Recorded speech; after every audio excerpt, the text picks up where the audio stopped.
The average thru hiker goes through 6 pairs of shoes. Here's a few tests to tell if your shoes are defective before you even get out on trail, and to test for whenever it's time to get rid of them.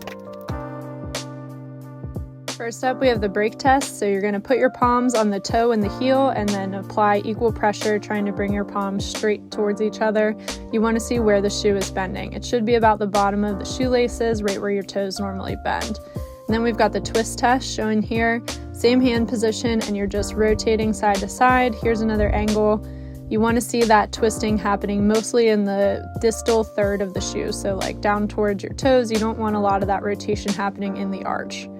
Then we want to check the seams. This happens to a lot of hikers when they first get on trail. Their shoe actually just rips apart within like 50 miles. Sometimes you can catch those issues before you even leave the store. So you're pulling hard against the mesh in the midsole. Make sure you get down by the toes as well.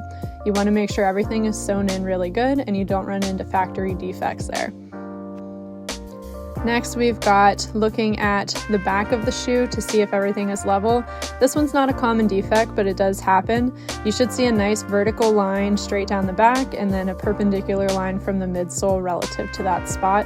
And then when you start hiking, you want to make sure you're not seeing any tilting one way or the other. So if you have a lot of pronation or supination, you can get some variance at the heel where your shoe is actually on a permanent tilt.